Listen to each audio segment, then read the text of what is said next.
The Divine Animals Oracle has 44 cards. I cannot do a single reading explaining and expanding on 44 cards in one go, so I'll have to split the deck up and the video. I will try and upload all of them. Each might be short and lacking in finer details, but as I've said, this is a simple screening selection. Here are 44 cards from the back. I will show them in this intro video and the cards. A general number and alphabet will be assigned. Here's the number, alphabet, and the temporary ID will be listed in the other videos, so you know which one you have chosen. Hope you find these quick selections helpful and decisive.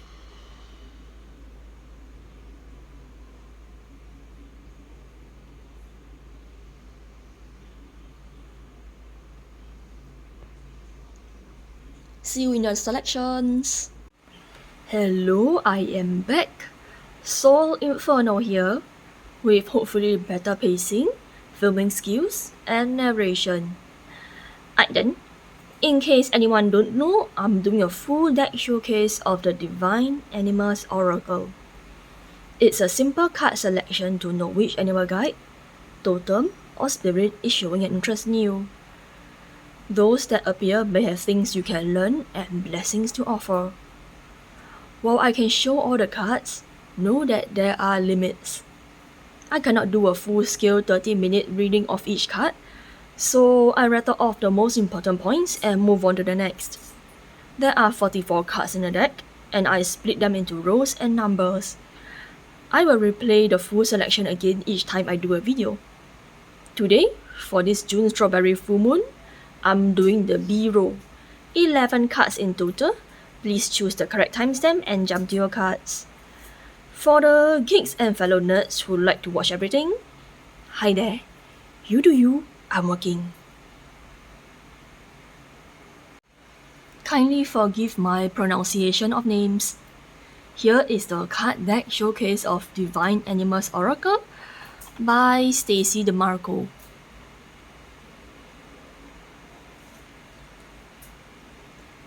Illustrated by Kinga Britschgi. I want focus. Yes, Kinga Britschgi. Rider Tarot Pocket Edition by Arthur Edward Waite. Illustrated by Pamela Coleman Smith.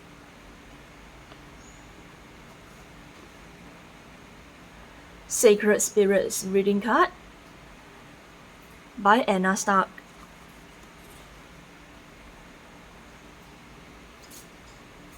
Illustrated by Dyer. For each selection reading,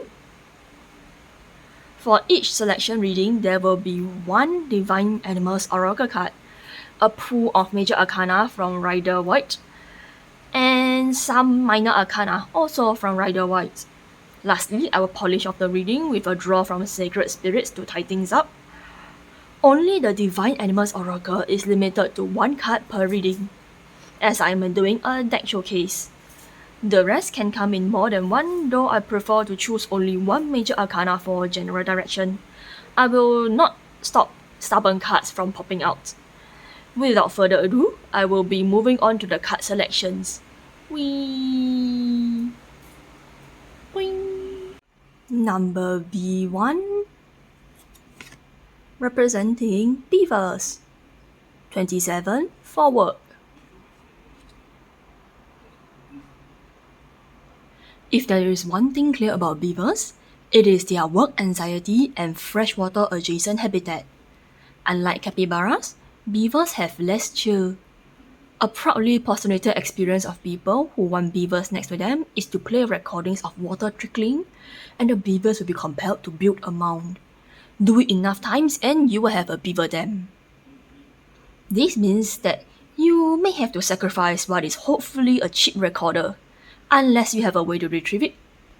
Allegedly, this works amazing in getting beavers to settle down next to humans and make a small stream into a nice-sized pond. All the beaver asks for is their human neighbor not be an asshole to the beaver family, and lots of delicious trees. Willow, aspen, and alder are their favorites.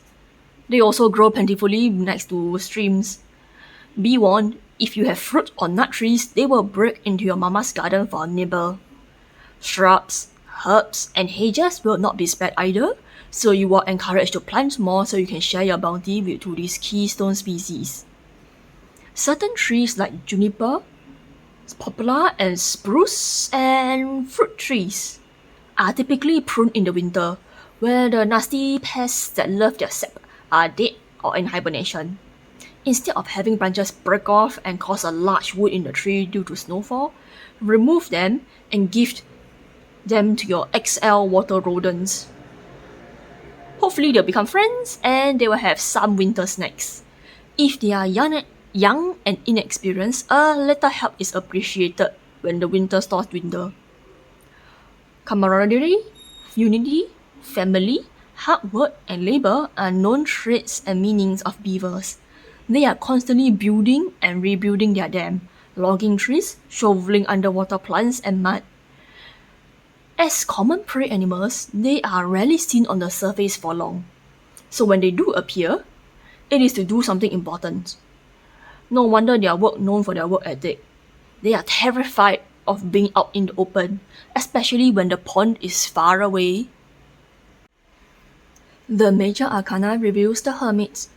I can see why it did. Beaver does not spend time out in the open lightly. You might be the same as well. Work from home, a secluded workstation, cubicle or office.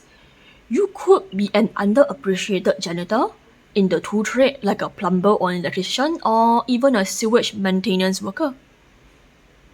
Work that people don't like seeing or acknowledging. I know that janitors are rather scorned, essential as they are. So many doctors, directors, chief of staff, they hate seeing them both working or at rest. So they eat in the back room out of sight. It's not like they walk around dripping in sewage and gore either. As a keystone species, you are in fact more essential to your company than the CEO. They spend their time gargling shareholder cock, while you do the actual work that saves lives and keep community peace. Oh boy, when they get rid of you, the ecosystems crumble within the year.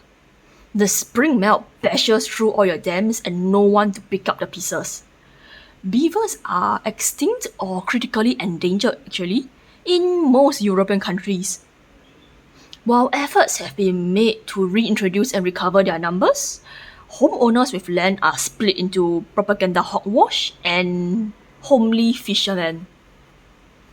Part of the anti-beaver propaganda are crop damage, timber damage, road damage, and parasites. Most haters are in the ecosystem and land destroying industry, so you can see where it goes. But you know what's worse than beavers? Not having beavers. Who else will store water behind a dam in the summer and not seduce your wife when you are gone? A heritage tree can be easily protected by coarse sand mixed with pigment and paints. There are formulas online. And a lovely spritz of bitter apple. It keeps your neighbor's mouth from gagging. Neighbor's mouth continuously gagging and spitting out that crap from their mouths. Have a nice selection of artificial trees, nice selection of sacrificial trees. And most people do fine. Yard treatments, medicine shoved in snacks, it helps keep parasites and sickness at bay. No different from weekly organic sprays to combat powdery mildew and pests. Having you around takes some work, but not having you around means billions of dollars spent on noobs mediating what you naturally do with your time, experience, and proficiency. When your old boss begs you to return, charge extreme consultant rates, by the hour, and get a lawyer to draft the contract. The King of Cups is an empathetic lord. As they say, every home is a man's castle. Not just that, your cubicle, workstation, or room has been made into a comfy fortress where you survey your work, As a sorely missed individual contemplating retirement, you have a decent nest egg prepared and a couch to warm your ass. But you won't be sitting down for long. Your feet itches to be out and about. Retirement on your own terms is glorious. So what next? You are a doer by nature. The beaver card does not lie. Get your well-deserved rest, good food and water. Gain or lose weight for your health. Take your time, get back in shape, catch up with family and friends. You can chat about all those things you have wanted to do all your life now that you are in or with having semi-retirement. You sorely miss your friends and family, so having them over for dinner or BBQ while you bounce ideas have never been more healing for your soul. Be patient with your eagerness to connect. The King of Cups is never in a rush. He takes things slowly and tastes each drop with great relish. A side note is that if one of your kids wants to practice massage on you, you will end up in tears. Both happy and painful tears. Your shoulders might not feel so right for 2 or 3 weeks. And that's a trip to the doctors. But don't be ashamed or embarrassed to tell them your honest review. The Knight of Wands is a heroic card. He slays dragons not with the sword, but with the pen. The pen is mighty, and you may soon see an opportunity to further your studies. Many your age might not see this as an option, but you are too old to care about your opinions. The initial phase is hard, with you cranking your old gears and finding the need to replace many materials, some of which are long discontinued. It may be surprising, but if you recall, since you were a kid, you haven't seen them around. It's up to you to begin this treasure hunt for obsolete items or to continue looking for modern alternatives. Both paths merge with you cranking open your old notebook and jotting down new texts. As you continue, your motions become more fluid, spurred on by the King of Cups and the Knight of Wands. You will find new, yet familiar yet foreign way of doing things. You will settle into a comfortable pace, chugging like a train. You wave at the kids riding by on horses and carts as everyone reaches the same destination in time. The Page of Cups shows up quite like the sneaky magician. The pages in Rider Waite Tarot represents the Knight cards, but, well, cup. Or pentacles, I think. But I often read them as aces with more stability and grandeur. This page right here is doing magic tricks. And it's a representation of your new life or of new life entering your world. It may be a promising acolyte or trainee. They may take a shine to you and constantly try and impress you with party tricks. They're a bit young and a bit dumb, but they have the gusto that you used to have in your youth. It makes you think back to your good old times. You may need to bong their head a few times and instill some trigger discipline. They are good eggs when they're not bouncing off walls. Don't worry, the recklessness rounds off under your guidance. All it takes is some shine and polish. Emotional challenges resolve the issue. Tells you got that you have a dam to fix. The brows of this depiction reminds me of a bird of prey and an arrow. This might directly tie to your retirement choice. It could be forced to you by some upper executive cutting ties so that they don't spend money on your retirement payout. You may choose to forego this job or fight it out. Either way, wash your face and cleanse your emotion as though this card is the card of stars instead of the hermit that showed up. Don't only spend your time scrolling away to lick your wounds. Be brave and wash yourself in public. Metaphorically, don't literally do it.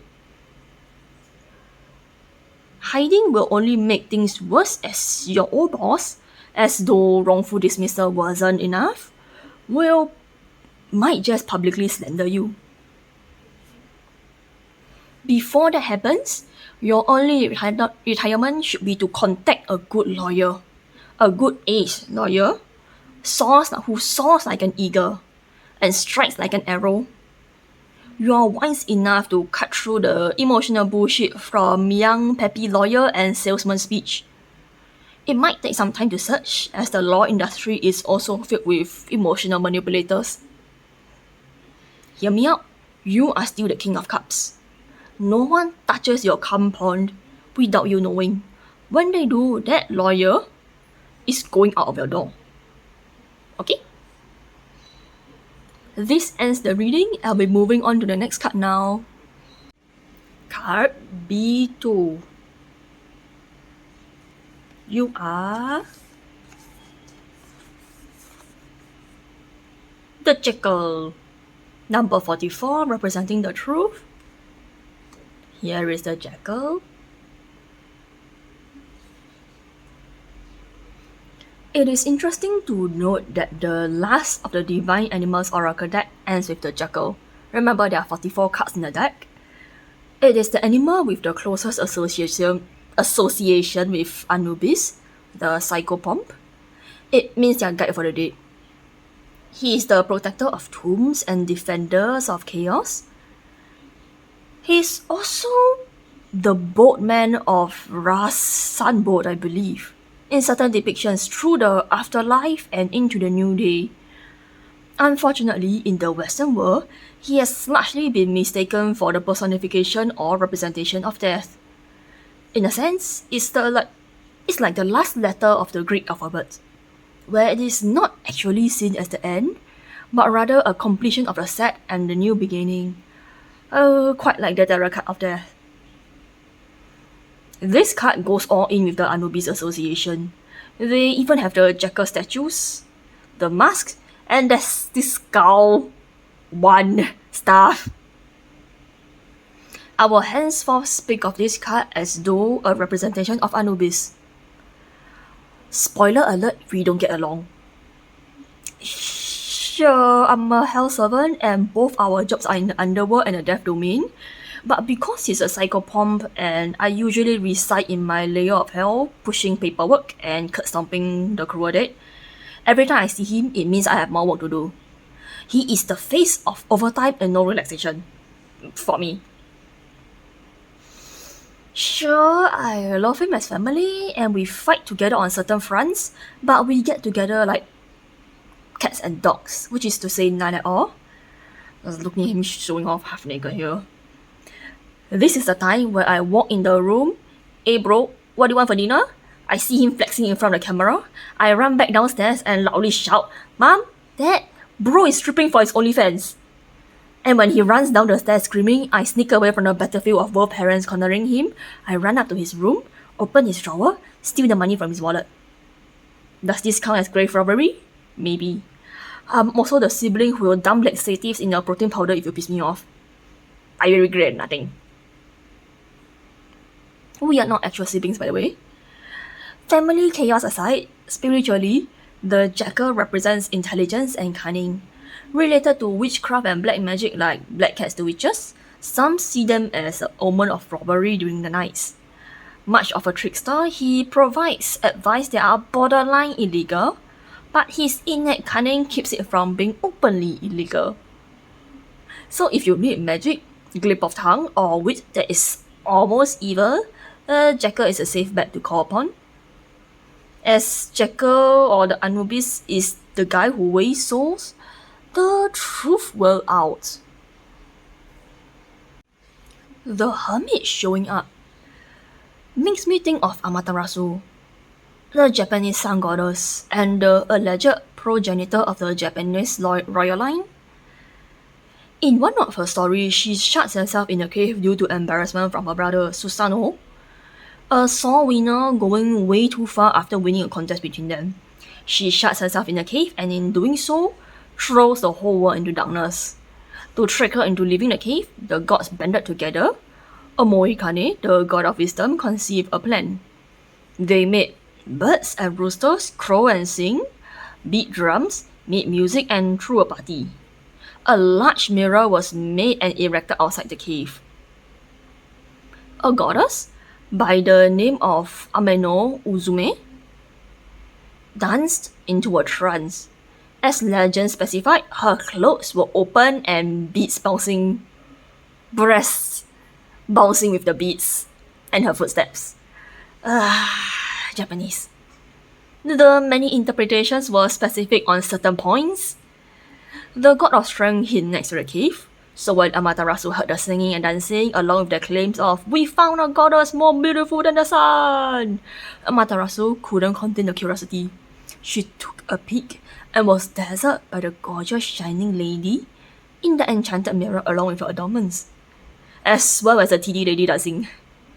The god of strength then took this chance to pull Amaterasu out of the cave and slamming it shut. Now that she was out, the world can be normal.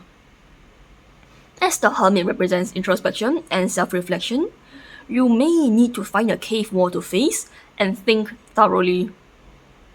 The bling behind the jacket makes me think you're gonna try some hallucinogenic substances to try and break through your ego or meditate. I'm not judging you. Make sure you keep safe and know how to calm yourself from it. Read up on safe consumption levels and start small. Not seeing stars and colors is a good sign. You don't want to jump off the deep end immediately. In fact, microdosing is a better option. You have to retain some level of awareness and logic. Even shamans who literally consume these substances have to train up their mind. So keep away from the doping culture. In spirituality, doping is counterproductive and harmful. The Page of Swords often mean intelligence and sharp wit. You cut into the wheat of things with the drive of a young lad. Gear up your truth-seeking sword, rein in your dashing locks of beautiful hair. Power, courage, and decision awaits. Take as much time as you need. I don't feel the clock ticking as keenly as you do. Intelligence is a very important aspect of the sword cards, as well as serving the hand of justice. Make sure you're doing actual work and not just cool posing. You seem prone to showing off. Train your internal discipline and stop yourself from creating superficial feel-good moments. The Two of Pentacles signifies balance. He juggles between two options in an infinite loop. The actions taken feed into each other. But there is no need to struggle. Everything in life is a balancing act. To open or close, to help or harm, to walk or stay, nothing ever stays the same. Alternatively, his actions reminds me of hand-making a ramen or pizza. Something to do with stretching food, squeezing and draining mozzarella can apply here. You might travel by bicycle, or on a transport with tracks like monorail or subway. To be fair, the latter is a large part of population in dense cities and centers. The Ace of Wands is like an arrow of direction. It's like the Doraemon tool where he plants the stick into the ground, asks it a question and lets the stick fall. The question is limited to directions. You may have an innate talent in dowsing. It is not a common talent. Ever since the introductions of technology, dowsing to find water is no longer needed. Plus, like all old mystical techniques, it is surrounded with cope and lies.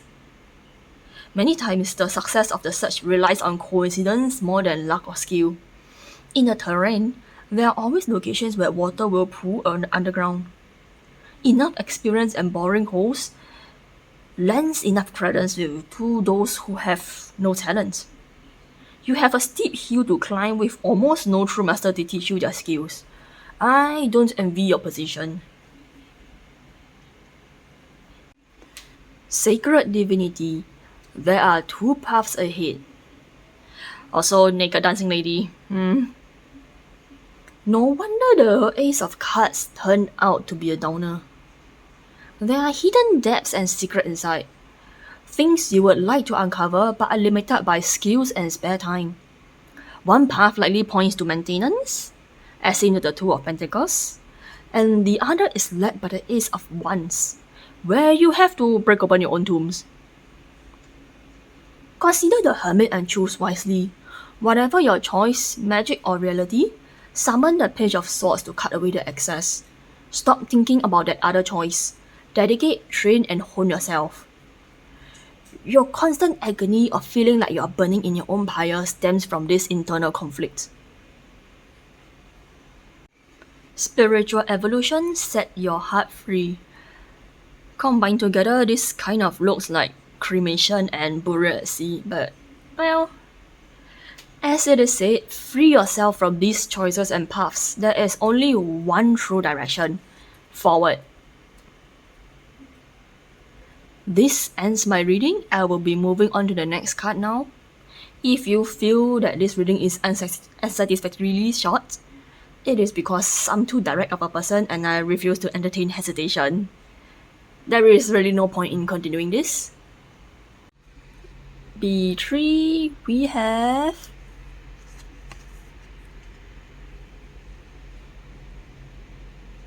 number 1, representing peace, gorilla.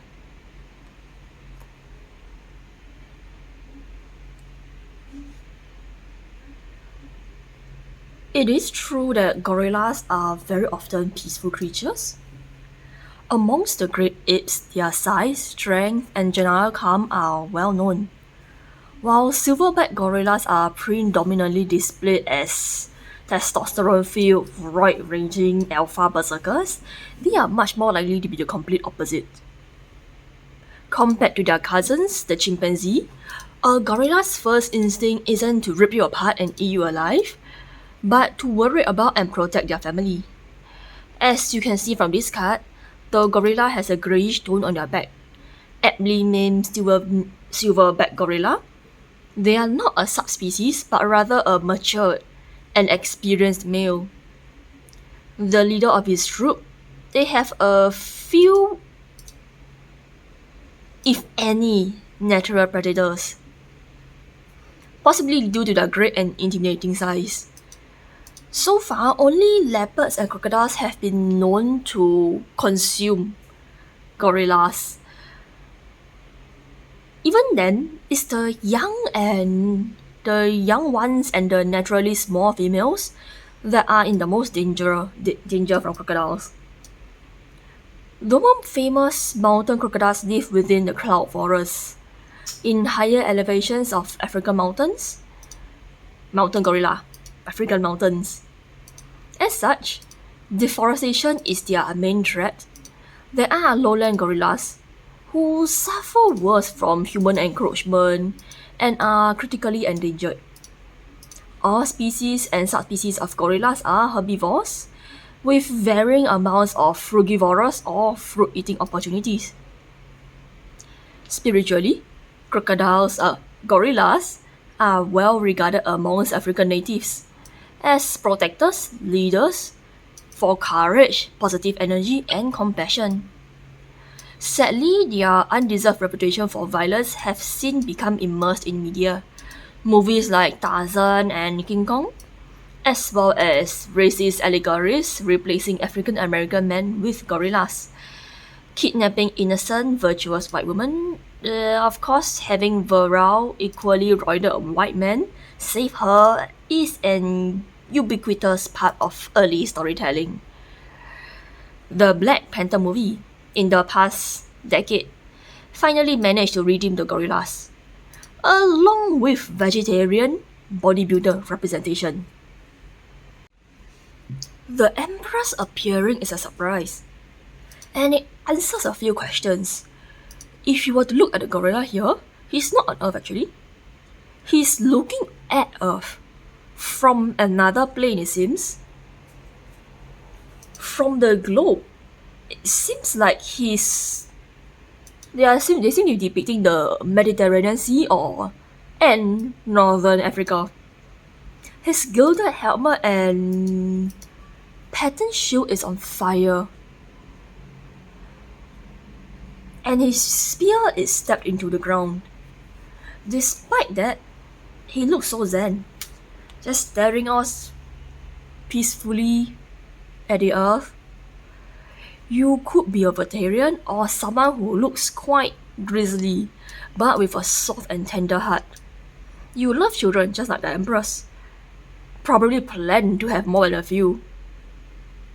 Be merry and sow your wild oats.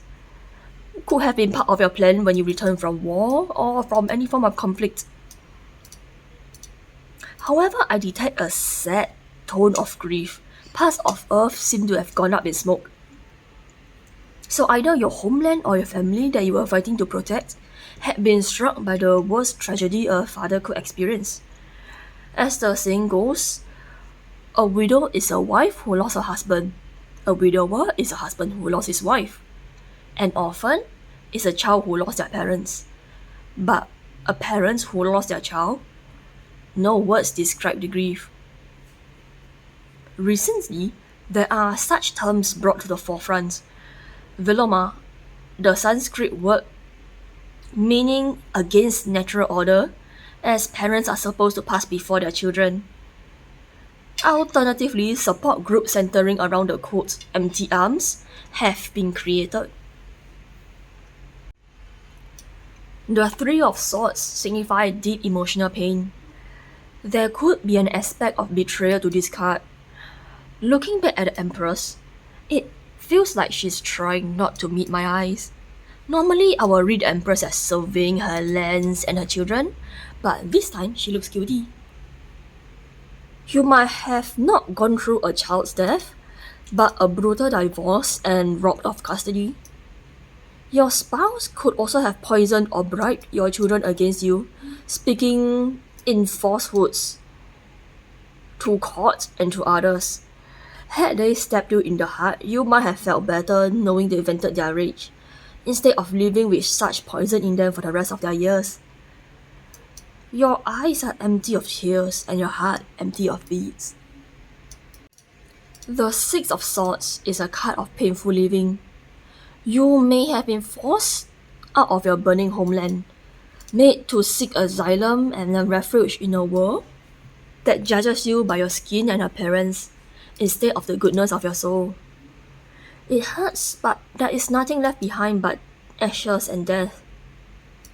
You need to move, to go, to seek within distant lands. Ten of Swords. At the end of your road, you bury your swords.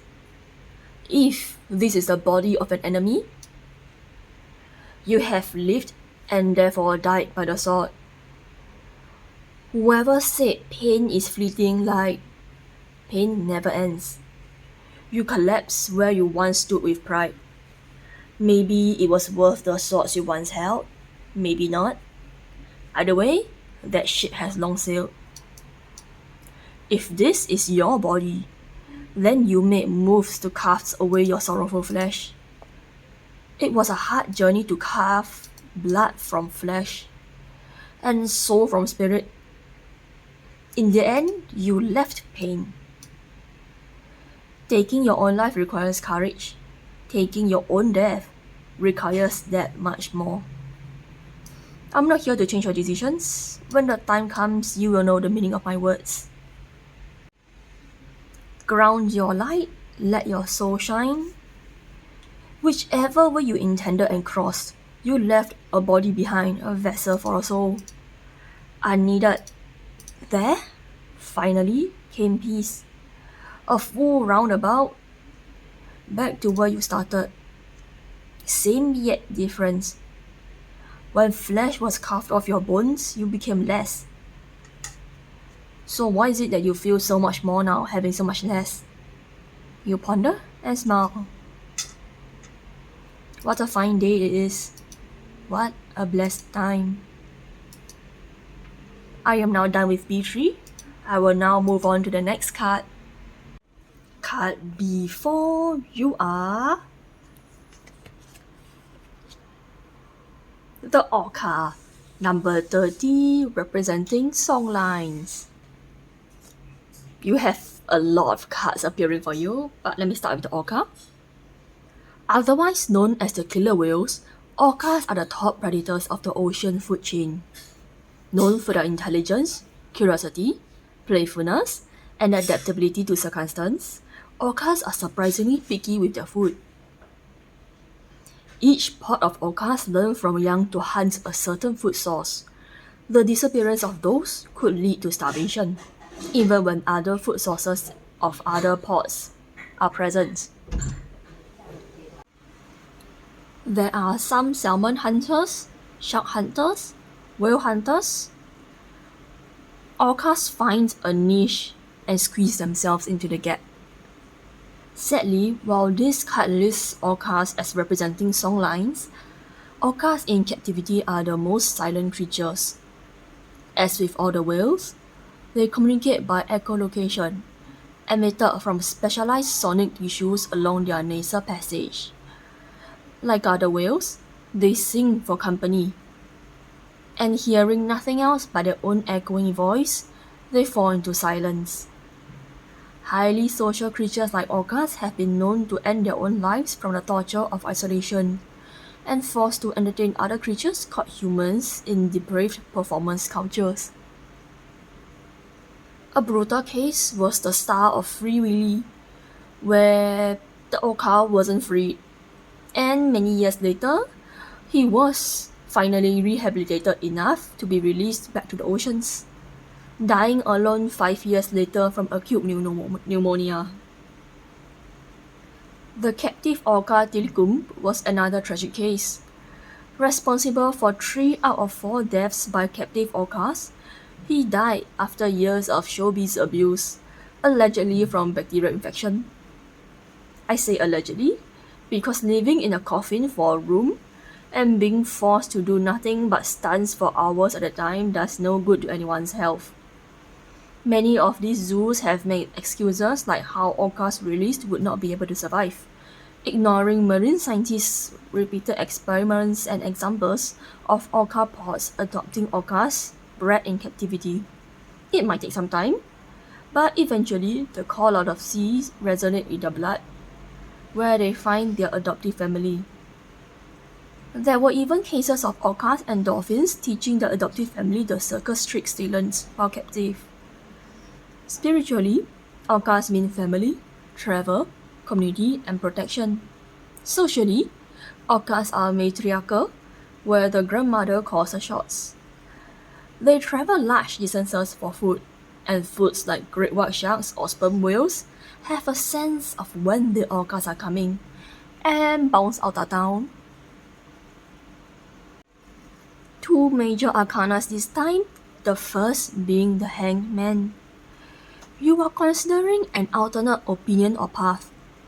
Your perspective has been shifted, but the considerations never end. You might enjoy thinking while sitting on a chair, a swing or a rocking chair. Patience and surrendering to the tides is needed, like how the orcas are nudging the sleeping child here and trying to wake her up. Some hidden talent or voice of yours is going to erupt. You have a lot to say. If you still resist, I predict someone is going to Heimlich maneuver and punch the stuck voice out of your lungs. The next major arcana is Strength. Usually it means inner strength, feminine ferociousness, success, hard work, and the balance between the inner beast and the outer persona. In this case, I would say that you ate something you weren't supposed to. Now, your mom is trying to get you to spit it out. But you are as stubborn as a ginger cat, with only 1 brain cell in the noggin. Same as the orca, worldly forces are trying to get you to spit it out. The 6 of Pentacles is a card of giving, charity, alms, and distribution, often in the terms of power and wealth, but can always mean emotions, and to care to and for others. It is an outward-facing card, fair and just. The things that you are being forced to share may be to finally tell an estranged since young parents that you love them, that you are sorry for your past, or to share your talents with the world. It could be a call to volunteer your time in charitable duties. I don't see any obstacles in your path.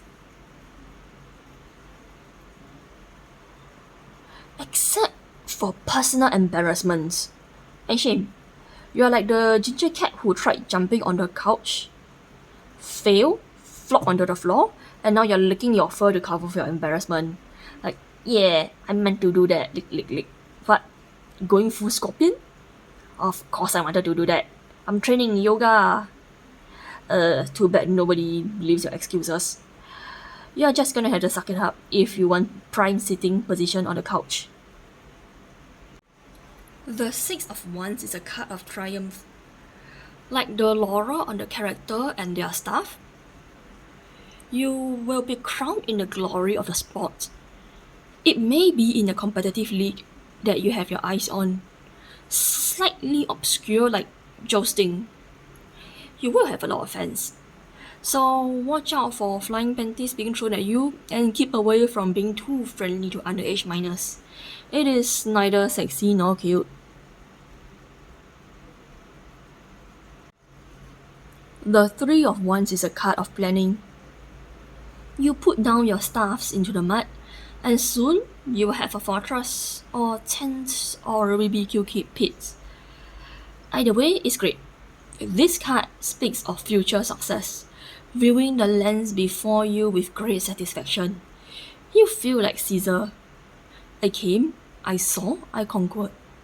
Unlike Caesar, you didn't end up with 23 stab wounds or sleep with your best friend's half-sister. Secret temptation, being led astray. Don't do drugs, kid. Not worth it. I know it's extremely common to dope in competitive sports, and it's not cocaine so you can stay awake to sing in concerts. But don't you see? That's how they get you. When people give you drugs and alcohol, they are not trying to be your friends. They are trying to control you. You may have a minor flirting with you, or someone way above your age group. All of them have an agenda. Keep your eyes peeled, keep conversations recorded. No is an answer, no is a full sentence. When they don't take no, run like your tail is on fire. Don't just sit there and be a "this is fine" meme. Run, Forrest, run! Lead the way, light your own path. No wonder I see so much share but don't trust signals. When you reach a stable phase in your career, it is time for you to be the light of others. You have traversed a dark society, and sin is rotting underbelly. You look around and wonder if you're the only sane person here. Perhaps you are. You who have seen and bore witness to all the filth can now help other youngins to avoid those pitfalls. Maybe you help expose the industry pedophiles and sex traffickers. The filth and darkness is going to find a hard time surviving once you shine your light on them. They will be screaming like a vampire melting in the sun, while you take a selfie with their steaming corpse, with you pointing a finger at them saying, "I did that." I have now reached the end. Thank you for joining me. I will be moving on to the next card now. Card B5. You are the Hare. Number 31 representing cycles.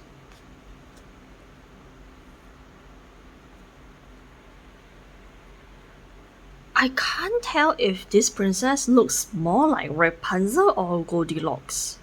But that bun on her head, animal lover's dream. Don't tell me you have never wished to lay under a pile of wiggly puppies or meowing kitties. You know what I say about rabbits? Is that they breed like rabbits. I'm sure Cycles here was written tongue-in-cheek. Hares refer to the wilder cousins of rabbits, and are usually gangly, limbed, wry creatures that are lean and gamey in taste. If you have pet rabbits, for the love of God and all that is holy, do not feed lettuce to them. To most animals, honestly. Even humans have a hard time digesting that crap. It's mostly filled with water and has little nutrients. So unless you are raising an animal that drinks solely from their food, stay away from lettuce. It becomes a watery goop in the bellies and quickly becomes bacterial heaven and fermentation with bonus gas. Spiritually, hairs represent or usually mean revitalization, manifestation, gifts of joy, luck, and fertility, obviously. Hairs are very positive signs, whether in dreams or visual imagery. As a spectre of these legendarily prolific creatures, hares and rabbits find it easy to bring things into life and reality. Call on the power of the hare if you want to wish things into existence. The most famous hare here I can think of is the Easter Bunny, with pagan origins. They have since been co-opted into mainstream Christianity, tying into the rise of Christ from his tomb during Easter. Originally a symbol of springtime fertility, Peter Cottontail, the Easter Bunny, delivers presents to children. Although some of these legends speak of Peter Cottontail themselves laying the Easter eggs to gift. So I'm not too sure what I feel about that exactly. The magician. Not surprised this guy showed up. The ace of all aces, he summons the beginning of all the journeys to accompany you. Filled with endless laughter, he is a delight to be around. Joyful, bubbly, you will never have a lack of fun or entertainment. The season begins with a bang as you are infected with the zoomies. Binky is a bunny's happy dance where they zoom, leap, and twist in the air. Goats do that too, but bunnies are more famous for it. There will be a lot of fluffy creatures and possibly children, begging for treats and attention from you. I also see some of you might be brides or bridesmaids. This is most definitely the beginning of a magical journey. The Page of Pentacles. The ace after a full journey, there is much life left in him. Already he is wanting to go on a new trip. Having passed through the pits from 1 to 10, you are now filled with new wisdom. Yet, your youth has not left you. As I said earlier, the eagerness for a new journey. Your nose is twitching, lifting up to the wind and scenting the air. Rain, thunder, all good signs for fresh grass and forage. The Page of Cups. Just like the Page of Pentacles, you are the ace that journeyed from 1 to 10. A cup of magical fish whispers the secret of the waves into your ears. Opening up new possibilities, you delve into new relationships. Be it romantic, platonic, or sexual, it will be fun and promising. You will also open up new skills in the gift of the gap. And of fancy and flourish, showmanship will emerge from you and you may unlock a talent in stage speaking as well. Galactic Healer. Move forward with an open mind. It feels like someone is tripping on LSD or acid on this card. I'm not saying you should be consuming controlled substances or mind-altering drugs. But if you do want to approach them, first, clear away your precognitive trauma.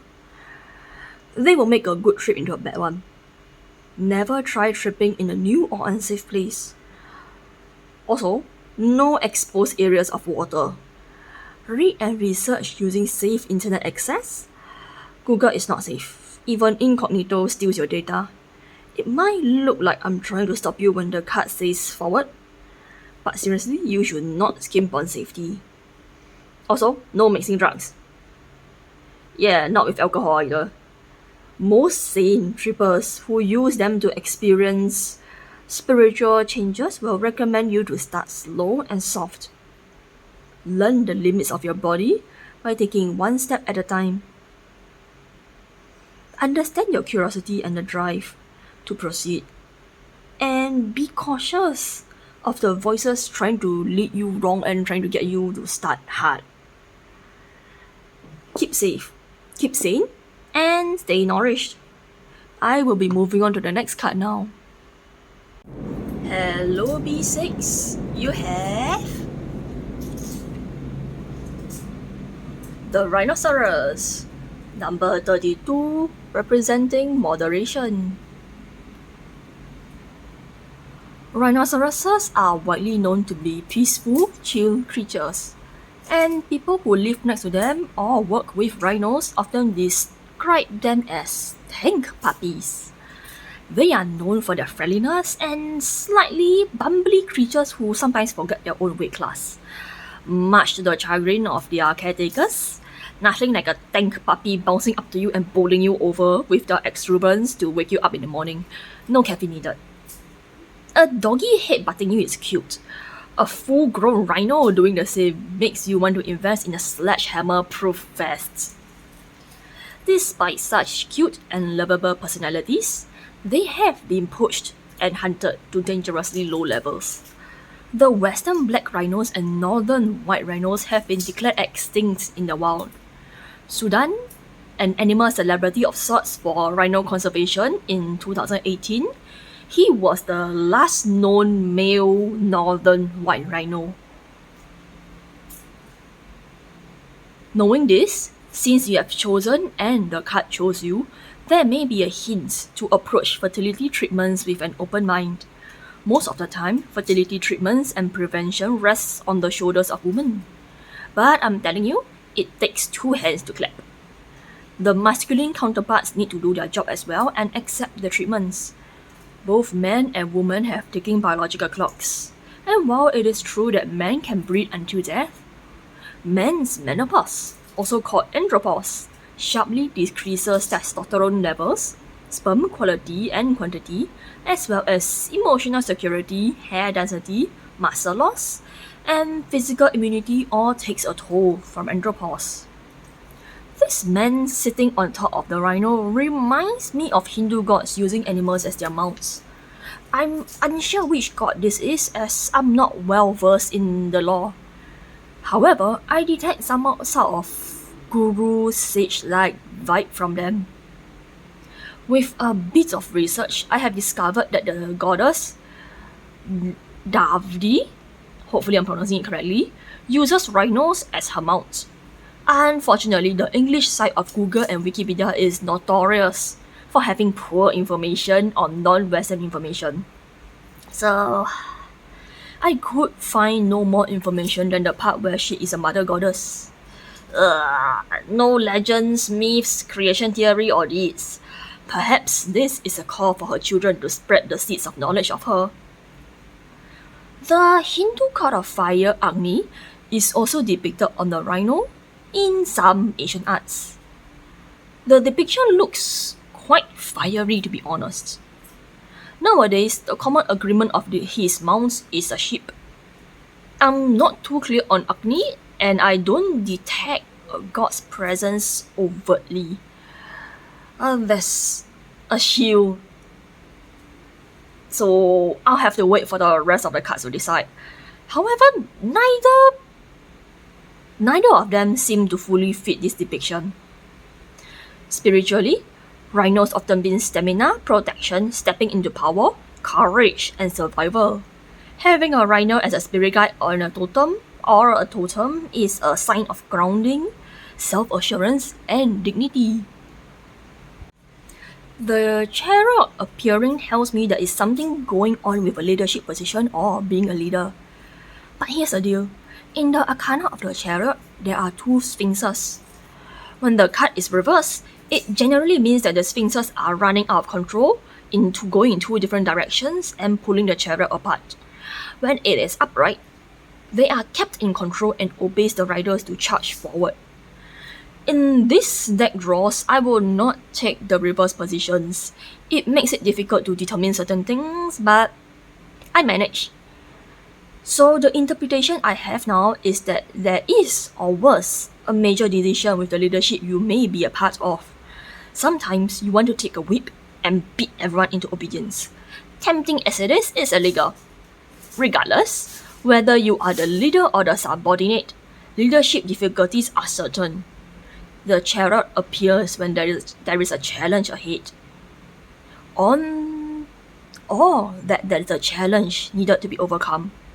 The other cards will tell me of your victory, if any. The Five of Swords, doubling down on the message of conflict and trials. Most sword cards are unhappy cards.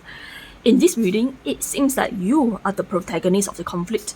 Here, whoever you are in a vilified role. You could be the taxman or the accountant complicit in a money laundering scheme, a loan shark, a foreclosure agent, or an OSHA auditor. It does seem like there is certain benefits in someone else's loss. The Five of Swords is in fact, most sword cards don't have the reputation of being passive. So B6, you guys are a lot more than complicit. Did you take bribes? Turn a blind eye to justice? Partake in social corruption? There are fair amounts of legal and financial aspects that I am detecting. Somehow, this is more than just a job. Tomfoolery is afoot, and you are quite responsible for it. You still have an opportunity to turn over a new leaf. The next time you seek out a pick of cards and the Arcana of Justice appears, it means that you have run out of time. All your paths has been cut off, and you will skip straight forward to judgment. With that in mind, please choose the correct option, no matter how much it hurts. History does not forgive, and survivors love mocking the fallen. The Ace of Cups. There is still some good in you. A morsel of conscience to wash your sins away like this dove diving into the cup. You might even have a chance to be baptized and forgiven. Nothing is ever easy, so you are expected to put in the work. Starting all the way from the beginning, before you are worthy to step into the gates of heaven. This hand right here is the hand of God. Whichever God you worship, respect, or answer to, even if you are an atheist, there are still gods and spirits willing to carve you up for defying the heavenly laws and earthly morals. Should you not see this as an opportunity to rid you, the God shall weep for you, and then smash you into smithereens. The King of Cups. Yeah, someone up there is definitely judging your actions. I know that the Pips of Cups aren't commonly known for their association with judging, but here in this card, I sense a presence that has entered. Right in this moment, the King of Cups hold dual references to the Emperor card and the Judgment card. Forgo this warning at your own risk. Whoever the higher power is, they are telling me that they are ready to forgive. It is not that you are a sinner, but a lost lamb. You have not been abandoned. Return to the flock, and you shall be loved as always. Stay away from the guarded lands or safety, and the wolves will come for you. When that happens, no one will save you, and everyone will know what you did to them. Cosmic Ancestors, voice your concerns. Your ancestors are trying to contact you and lead your soul back to them. But they are being interfered. By your own actions, you have cast their voices away. The king here is also partly responsible. He will not let them grab you and force you back to safety. You, the villain, will have to come back yourself. What else can I say? If it was only the beginning, you can claim to be naive, young, stupid. But now that you have done so much, you can no longer claim innocence.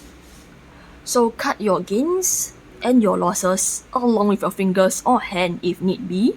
Otherwise, you will lose much more precious thing than just your life. Right now, your soul is at risk. It has gotten to the point that with the powers of your ancestors, they can no longer recall your soul. You have to navigate back to them based on your own abilities. Furthermore, your decisions negatively affect later generations. of both their and your descendants. Now with this last card, I can understand why the rhino moderation has appeared. I can't detect which god is pinking in because they have taken steps to obscure themselves. Moderation is key. You have fattened yourself with the grease rendered from the flesh of your kin. You have been warned.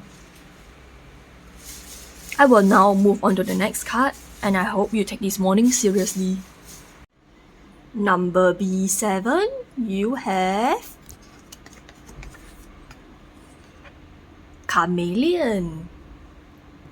Number 33, representing change.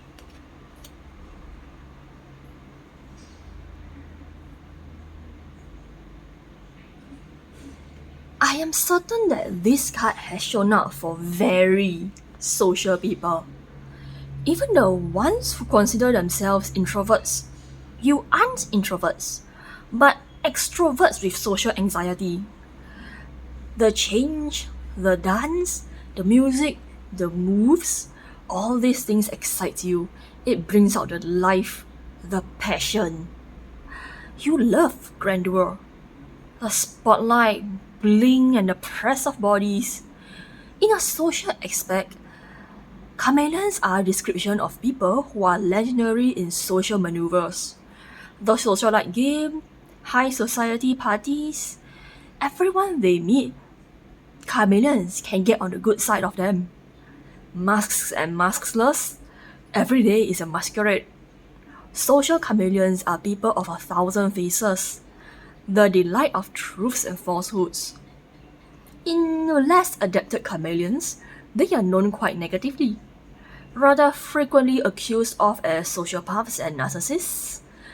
They engage in too much social game, playing when no one is interested in joining.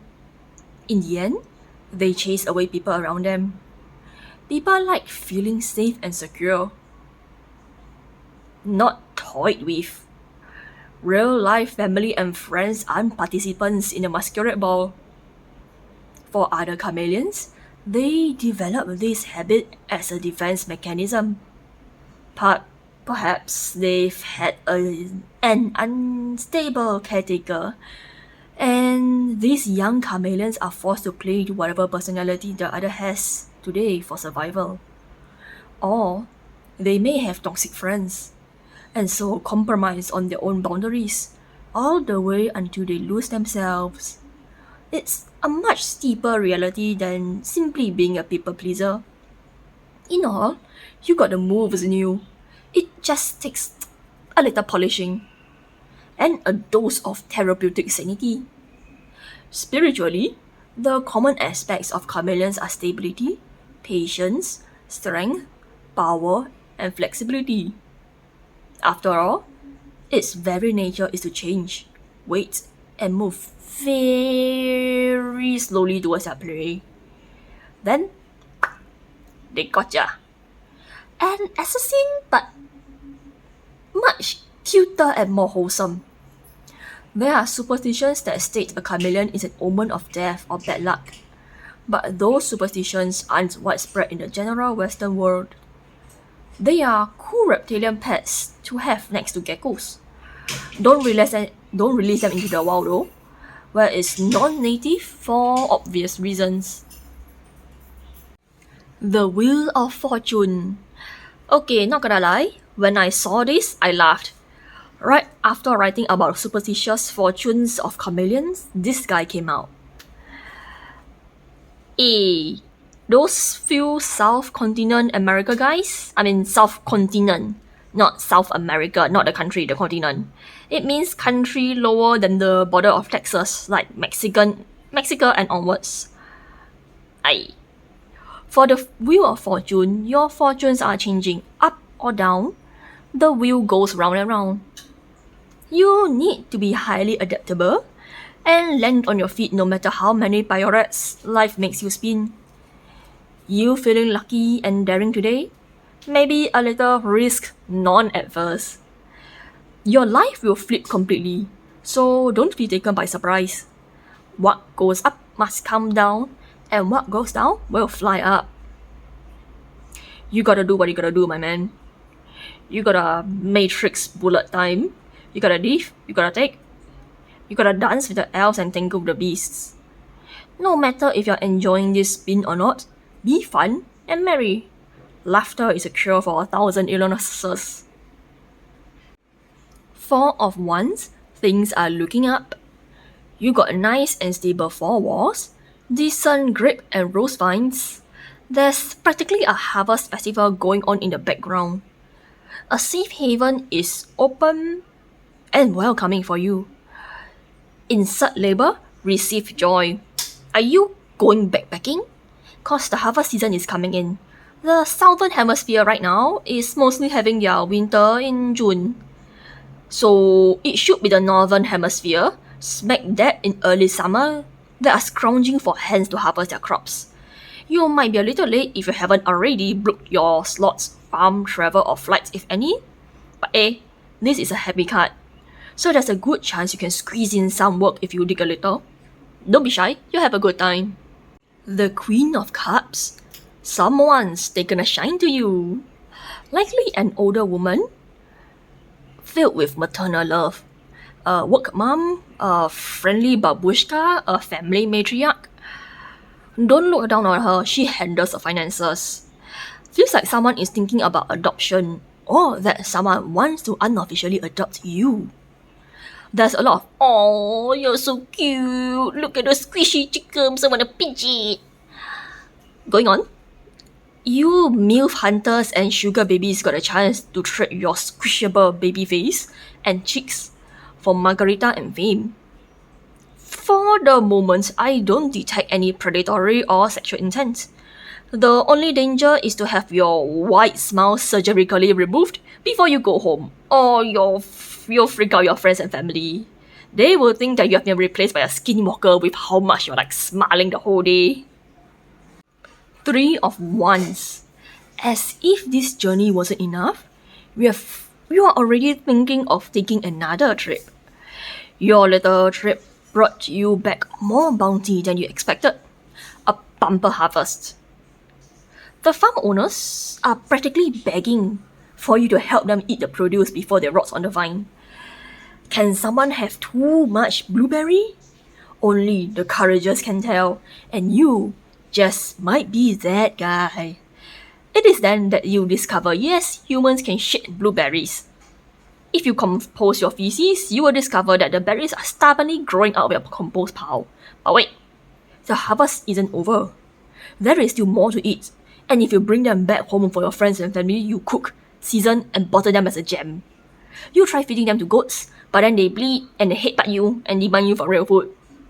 Pies, berry on whipped cream, you come this close to developing PTSD from overabundance. You make a point to return next year as the people you know here are starting to mark you as a lucky charm. There will be lots of them trying to shake your hands and see if your luck rubs off on them. Maybe it does. You are truly flattered with the attention. Divine will let go of fear. When the change in fortune hits you, you throw your hands up into the air and scream, "Alleluia! God is shining on me."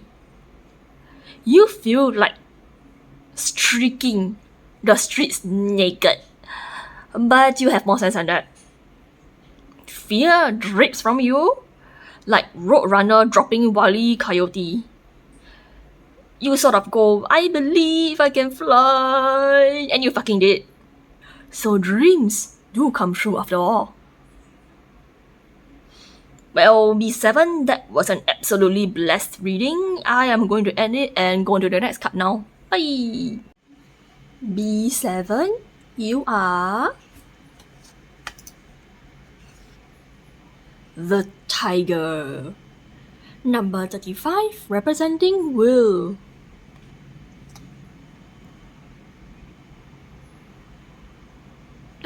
Wow, let me just say, this is a powerful card. And I'm seeing quite a few manifestations of a God's will here. The very obvious woman riding the tiger can mean any amount of Hindu gods, but the most prominent one right now is Durga. the mother goddess of protection, peace, and demon vanquishment. But that is not all. This figure also represents you, the one whom this card chose. It's a big thing to manifest a God's will or form within yourself. So you must be charging fearlessly through a large obstacle. Mother Durga will bring you through your trials in great ferocious leaps. So embrace the power that courses through your veins. This is a big step in your life, and she will bring you through the end. Your enemies will have their teeth all over the floor. She has her hands on their throat, screaming, "Say uncle," or the beating continues. They will be like, too slow, the beating continues. Man, I feel bad for whoever crossed you. But I'm having way too much fun eating popcorn and watching the show to give a fuck about their fifis. Enemies? What enemies? You mean that pile of blood and goo on the ground? Bitch, their funeral starts with being scraped off the floor with a spoon. This is excellent drama tea, and you make me want to sell this info to tabloid news. Maybe you should, like for funsies. All hail the manifestation of Durga.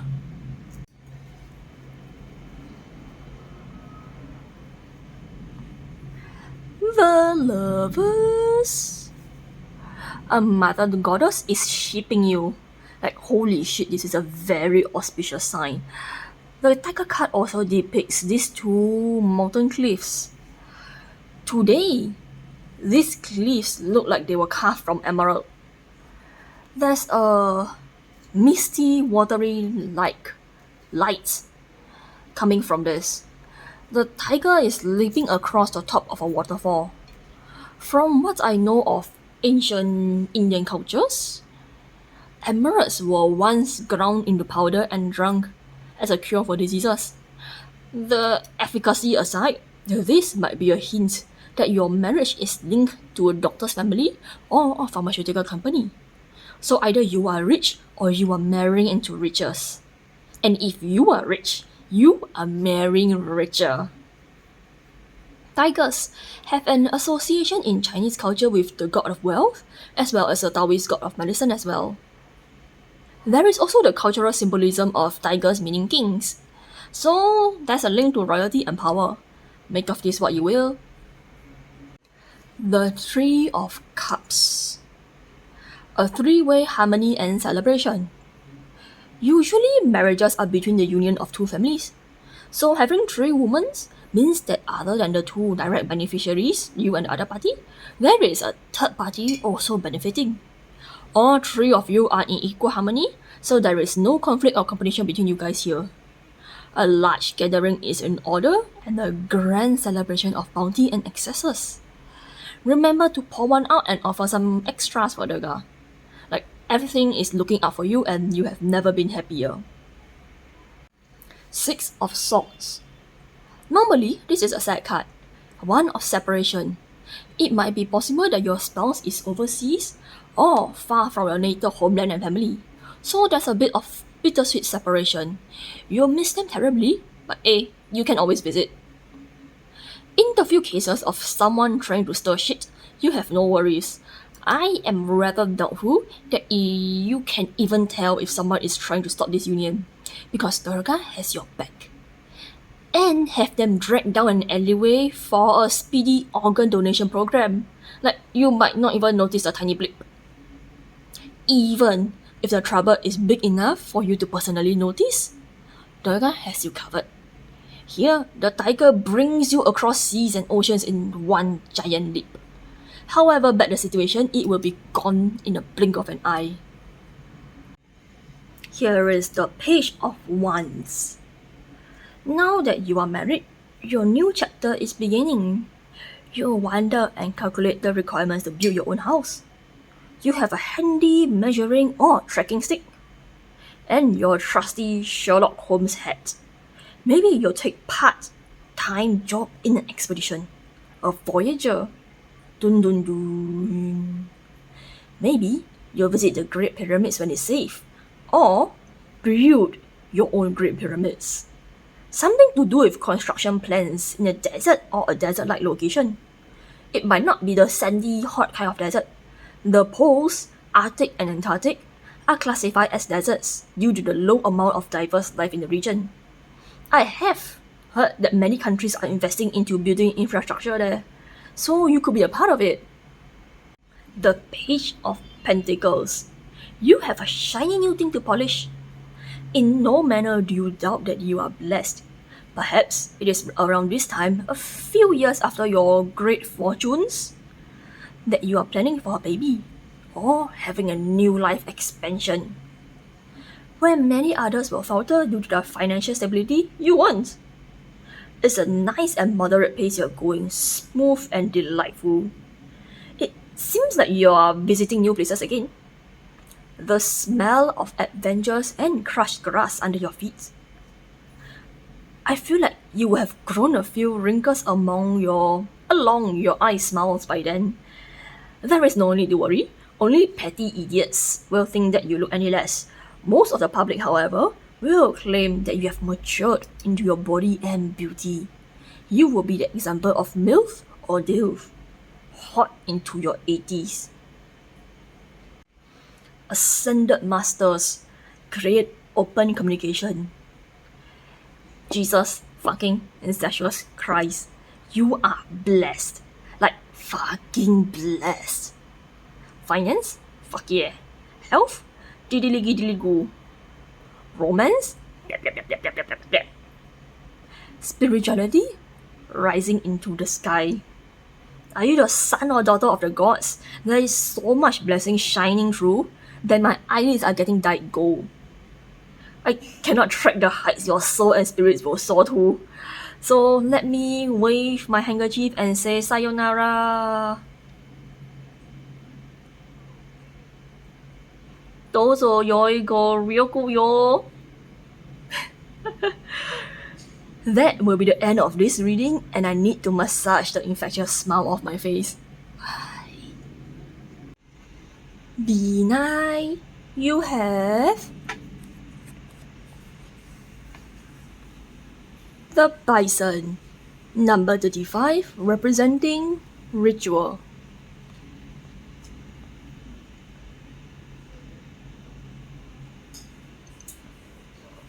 Now, from what I know of the history of the bison, they used to be more widespread across the world, ranging from the Americas to Eurasia, and nowadays the more popularly known species of the bison tend to be the American bison, I believe, specifically from Yellowstone National Park.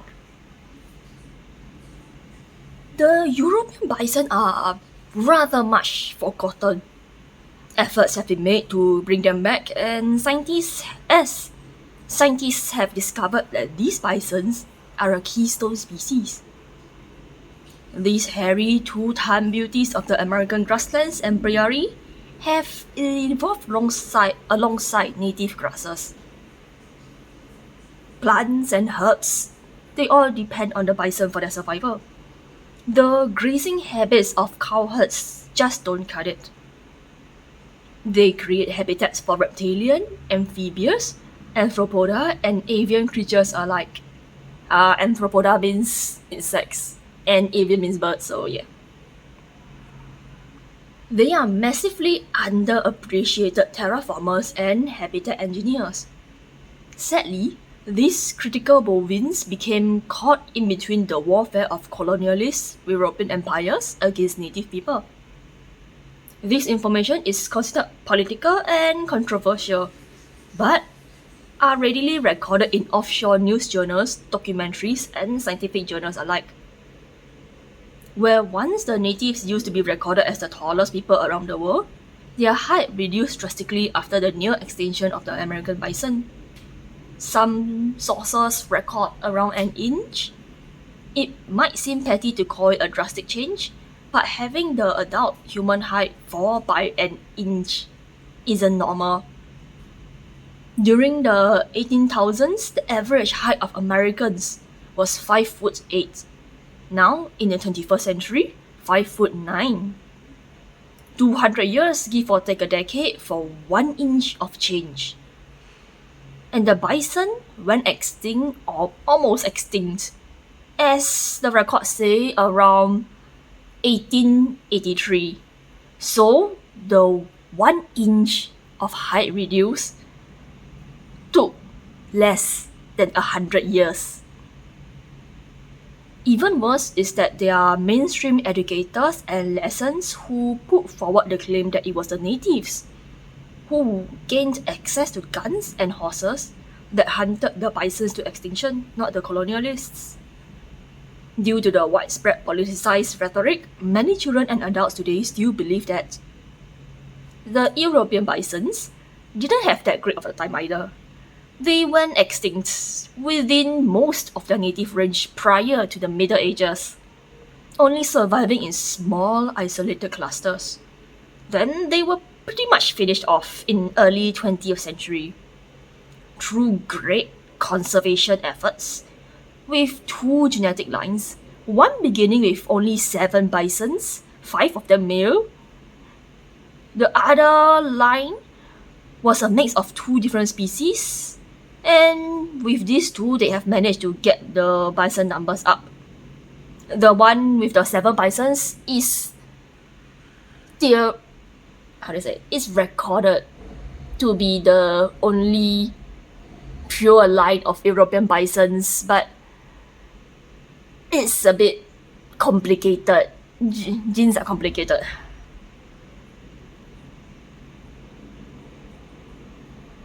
Worries of genetic illnesses, poaching, and traffic collisions plague the reintroductions. The main challenges in reintroducing them are now human perception, as their aggressive, violent, right-rage temperaments isn't exactly unearned. In their defense, quite a few of those murder cow stories come from tourists disrespecting the wild, jumping fences, taunting the bison, and somehow thinking they were the victims as they recorded and posted these videos online. To the mockery of many, but the loudest idiots played a part in the damage to reputation. The Yellowstone Park and European conservation stations need to sue more people, and I have zero pity for these victims. It's one thing for the bison to charge at people for existing, it's another to actively taunt them and bring harm to yourself and others. Without human existence, bisons have very few predators. Only grizzly bears and large packs of wolves can hope to take down a bison. Even then, it's the weakest of the herd and the young that are the most threatened. An adult, healthy bison, male or female, can ward off a normal grizzly bear. Can't say the same when it's late autumn and the grizzlies haven't put on enough fat. The bear still wouldn't target adult bisons in most cases. Spiritually, bisons represent respect, deference to power, strength, force, prosperity, abundance, and life. It goes without saying, since bisons are well known in native communities to not take shit. And their positions as keystone species are understood. When the bison don't visit your land to graze, it's time to panic and pray for good fortune. Like, the natives really needed bisons visiting. Their world and ecosystems seriously depended on these masters of the plains. Their refusal to be domesticated are also legendary. Woe to the guy who thought jumping on the bison's back thinking it was equivalent to an arcade bull ride. Well, I mean, ouch, but also LOL. The devil. Well, shit.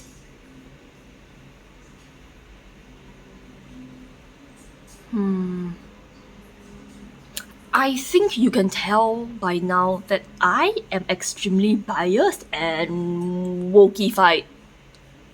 I'm afraid my abilities to read these cards do not transcend geo-social, generational, political decisions. So if you don't trust me and don't like what you're hearing, I can't help it and I regret nothing. The most blatant reading that jumps out straight at me is that you are hearing lies. Now, if this card is being critical of me, yes, that's understandable. I do have heavy biases that I'm not willing to give up on in regards to the treatment of bisons and natives. And even my sentences before contain many elements of ego protection and hypocrisy. That this reading isn't as genuine to my soul as I would like to tell myself. If the card is critical of you, it tells me that you have a preconceived notion that isn't going to change no matter what I say here anyways. This arcana is calling out shit from the ones chosen by the bison itself, the spirit of the bison, and me. See, he's calling all of us out that we have severe personality flaws. Stubbornness, refusal to change, inability to accept external information, victimhood claims, and numerous fallacies in thought. In these reading videos, it is the selected card that moves the reading, with the major arcana and the rest guiding and straightening out the rest. This time, the devil staged a rebellion. You are being shat on, I am being shat on, the bison is being shat on, even the Native Americans are catching strays from this reading. God fucking damn it, it sucks, but I was the one who roped in their stories without passing through and stating the anthropology essay to truly lay out the rights and wrongs. I'm so depressed right now. I got upstaged by my own cuts in my own reading. Fuck. I get a sense of shut up about the natives, you don't know shit from him. So I'll try to read this disregarding any pings I get about Native Americans going forward. Okay? In the card of the devil, in general sense, it reveals temptation, seduction, corruption, anarchy, subordination, and insubordination, as well as reversal of natural order. The two here are meant to be the two in the Lovers card, where just like the story of Adam and Eve in the Bible, they were tricked into consuming the fruit of forbidden knowledge, becoming caged by their base desires, and here they are changed by the devil, punished for their lust and betrayal of God. The devil here also holds a torch upside down. In the Greek myths, an upside down torch is a symbol of death, the god Thanatos. This devil here is also modeled after Bahamut, allegedly created after the Christian crusade clashed with the Islamic expansion into their own territories. As the Crusaders claim, the foreign army called out to Bahamut before battle. With current understanding and studies, these foreign army men were most likely calling out Muhammad, and were mistaken by the Crusaders to be Bahamut. In a sense, the ancient idea of Bahamut has roots in Islamophobia to a certain extent and lack of understanding. The current day Bahamut of the Wicca is a reimagined version, a symbol of equals, of beast and human, of man and woman, of good and evil. That said, I don't get along with the traditional Wiccans and witches who practice Wicca. I'm rather intolerant of them and do not trust any the moment they identify themselves as such. It's a personal story that I will not share in this reading. The Eight of Cups is to leave or abandon a profitable situation, opportunity, or investment. As the cups belong to the element of water and represent emotions, so this cup might not solely refer to finances. There is an air of reluctance or unwillingness in this separation. Emotionally, your entire identity and work could be tied to the place where you were born or raised. It could be adoptive parents or biological parents that are forcing you away. The future ahead seems cold and uncertain. Although you have not completely left yet, you are already shivering and thinking of the biting wind. The world may not be as kind to you.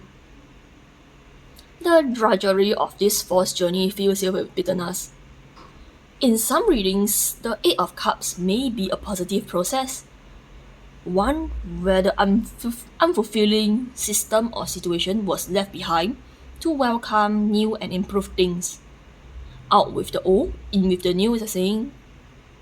From the guidance of the devil though, the people who have this Eight of Cups situation for this reading are few and far between in positivity. The Six of Pentacles, often known as a card of charity, help, sharing, equality, alms, and financial means. This time you are the one on the receiving end. You have most definitely given up or was forced away from what was once a decent comfort. Things you never realized was a luxury to have. You may also have taken these simple luxuries for granted. Looking at this card, you may have trouble accessing safe water, toilets, sleeping or housing, and possibly education. Knowing the current housing climate, I am not surprised that my readers for this card could be homeless. Some scenario playing out reminds me of foster home and abusive marriage escapees. Others could be LGBTQA++ children fleeing from their homes for the fear of prosecution or murder by their parents. Again, don't start telling others in the comment section that you are underage. YouTube has no end to creeps scrounging about for their next victims. For the male and female homeless, I can say with some knowledge that the men are commonly treated worse, with less help overall going to them. I'm aware that this sounds sexist and misandrous saying this, but wait till you hear what I have to say about female homeless. For the female homeless, there are generally only two kinds of people who will approach you: protectors and predators. Men are usually exploited in the manual labor workforce. Women are usually exploited in the sex industry. Both are regularly trafficked within the countries and overseas. For men, their sexual appeal within illegal sex trade commonly falls off after puberty. To restrain and subdue grown men requires more effort than doing the same to women. So it's not to say that people won't be willing to enslave men in the illegal sex trade. It is that financial benefits lowers considerably. Both male and female slavers prefer to deal with women and children. Furthermore, female kidnappers and slavers have the social benefit of seemingly outward safety to others. The wounded deer gambit, where a woman pretends to be wounded or victimized, works well in kidnapping children from their fathers. A woman screaming "you took my baby" can get a father swarmed by the crowd, effectively disguising the kidnapper and allows them to kidnap broad daylight. For the homeless, there are few good options out. Religious cults, gangs, and law enforcement bully, beat down, and recruit from the homeless frequently, trapping them in a cycle of never-ending abuse. When everything seems bleak and the future seems hopeless, there's little guesswork as to why STDs and drug abuse become common amongst homeless communities.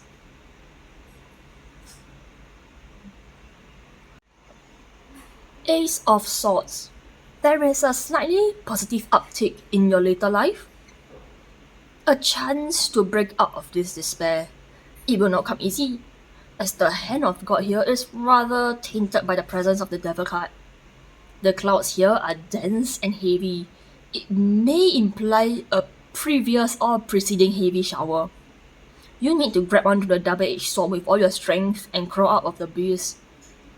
This sword does not come with a sheath either, with your hopes and dreams pinned to its tip. You will live life on the edge for some time. The sparks of flame here might be the beginnings of a rebellion or revolution, but I see signs that it may be a Pyrrhic victory. There may be large amounts of devastation and freefall. Swamps, floods, and mud will be common. This might be the only chance. It's a deal with the devil. Divine will, let go of fear. If you need animal confirmation that your situation here is beyond my help or understanding, here it is. Much of the trials, trauma, and suffering was planned by higher forces. It's not precisely or actively against you. Whether you were caught in the waves or was in the center of the blast, there is an unearthly force processing this. It is also beyond me to tell where this will go. No words in my reading will affect geopolitical and social forces at large, so I'm quite the helpless tarot reader here. Open intuition, seek clarification. As always, you shouldn't solely depend on an online person or a hobbyist card reader for your future. Concrete steps need concrete answers. Vague readings will only do more harm than good. There are helplines, societies, statistics, and people who can provide good aid. You need to find them. Your survival is at stake. As an outsider, I can only watch. I do see some signs of Shiva here. He's the Hindu god of destruction, and I consider him an elder god. It's not very overt, so whatever the situation is, it's unlikely that you are patient zero or the protagonist of this story. If it makes you feel any better, you are very far away from the main theme and in a sense as safe as you can be. This is it for card B9. I hope you get the help you need. God bless you. Life wasn't kind. B10, you have Sharks. Number 36, representing purpose.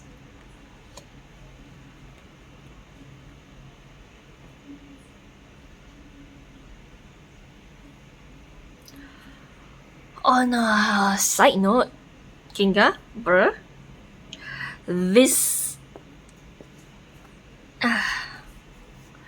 this Photoshop is quite shitty. Like, what is this freak of nature? Even if it's a shark mermaid, this is like the shark version of a sensuous human torso not being placed on the collarbone of the horse part, but on the neck of the horse part.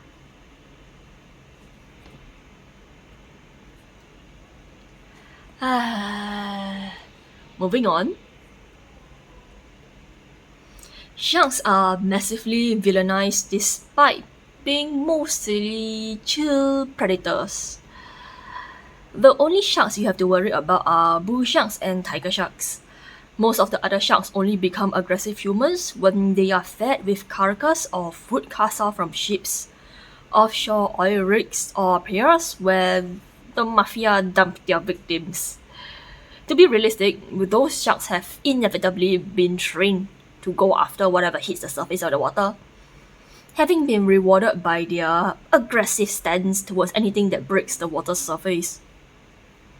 Leaving the feed training aside, while great white sharks have a high record for human attacks, these might be the cases of mistaken identity rather than targeted predation. Great white sharks prefer seals, turtle, young tuna, and squids more than human flesh. Humans are so much less fatty. We are stringy, bony, and taste bad to the senses of those born to feed on marine animals and mammals. The effort taken to hunt humans are better served waiting for seals and turtles. With other aspects, sharks, like most creatures lacking hands, have their mouths as the most touch-sensitive body part. They have electroreceptors on the rim of their mouths and nose for this reason. Furthermore, once a shark closes in on the target, their huge head and nose gets in the way, so they can't see things directly in front of their mouths. Like toddlers who hadn't learned the use of their hands. When in doubt, bite. The difference between being bitten by a toddler and a shark is that one results in embarrassment and some antibiotic cream, while the other results in you probably bleeding to death. I'm fairly sure those bitten by sharks don't appreciate me saying stuff about them getting chomped by a sharks equals ew and So, a highly hunted creature for Asian markets, sharks worldwide have fallen greatly. Sharks in general reproduce slowly, and being fished by the tons, only for their fins are not only a great waste, but also destructive to the environment. Many are now endangered, with great whites critically endangered, as the relentless persecution applies for all sharks. Even the mild-natured and honestly friendly-ish angel sharks have found it hard to avoid possible extinction. Sharks, like wolves, are keystone species. Their loss disrupts the entire ecosystem, which hinges on a few species in the oceans. To control the numbers and development of other species, without them, the prey species would grow without control, and suddenly reefs are collapsing, seagrasses are disappearing, and the deep ocean upwelling currents return with less bounties. It is not only the sharks that are the keystone species being threatened. Whales, tuna, sea turtles, sea otters, all of them are under attack all at once, creating a great change that may take centuries to recover. Spiritually, sharks represent change, flexibility, adaptability, and opportunity. As creatures that cannot stop moving, even in sleep, unless there are oxygen-rich currents directed into their mouths, they need to stay moving to breathe. Since this card chose you, so do you. It's a sign to move and keep moving. Your level of activity is directly related to the quality of your life. Well, sharks, I want you to know that this temperance card took me nearly 20 minutes to shuffle. Every time something came out, everything came out. Then temperance did. So take the goddamn advice here and moderate yourself, you sorry wet fishes. Along with the shark card, there is an imbalance in your life. The poaching of sharks mainly focus on their fins. The fins are cut off the sharks alive, and the finless shark is thrown overboard to suffocate and drown in their natural environment.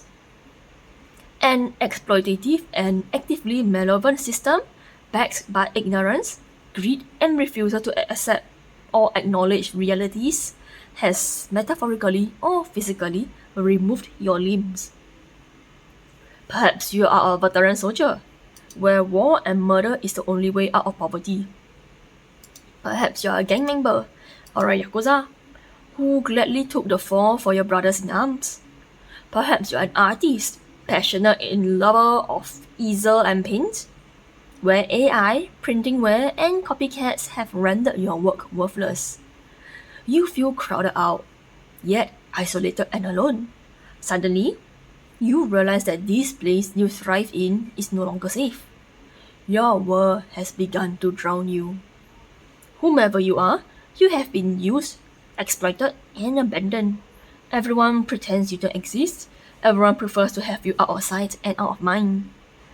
The brothers and sisters, the community you expected to be there for you, fled at first sign of trouble. The Temperance card is a card of balance, transmutation, alchemy, change, moderation, and fluidity.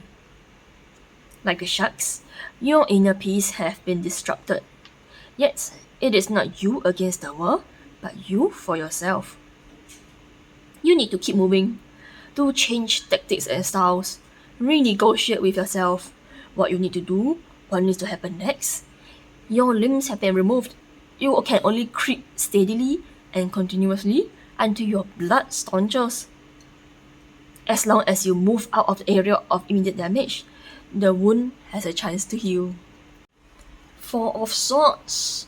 With the Shark and the Temperance telling you to keep moving, you might find the image of the Four of Swords confusing. I'll interpret this for you. The Four of Swords commonly mean gathering energy, rest, sanctuary, tomb, and death. In your case, combined with the review cards is to retreat, to leave and move into a safer location. Then take the time to recover your wounds. You must initially move to stay alive, but once you relocate a safe place, take the time to tend to your wounds. You wouldn't make it much further exhausted and bleeding.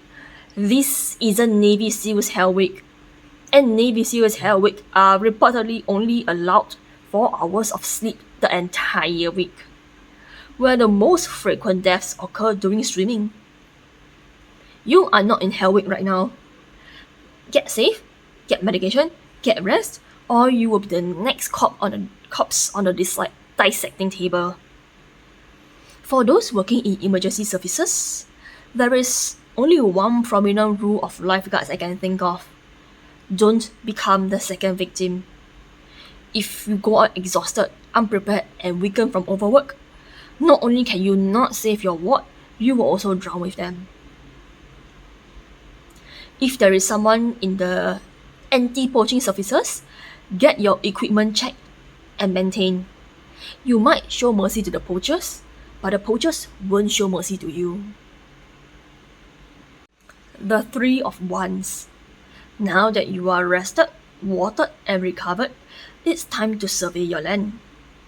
A stable and prosperous new future requires planning and taking steps onwards.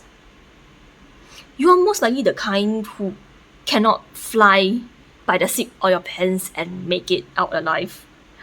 You need stability and planning. As the Temperance advised, no matter how much of a race against the time you are being forced into, always plan ahead. You are down a few integral pieces of your body. Don't leave room to make mistakes. Anticipate, plan out, execute. The margin of success is very narrow. You need to mix many parts of yourself together to accomplish your next task. Seven of Pentacles. You have a decent harvest. Maybe managing to break even. While it may not seem as high as you might have gotten without the wound, this is still so much better than you would have had you stayed in place. Learn the limits of yourself and your current investment. You might not make good decisions always, but at the very least, you know when to cut your losses. Making small probing entrances, scouting ahead, and leaving when trouble occurs has kept you on your toes for a long time. Many things of the past are now water under the bridge. You might still be a little aggrieved, and rightly so, but it no longer brings the rage or depression that it once did before.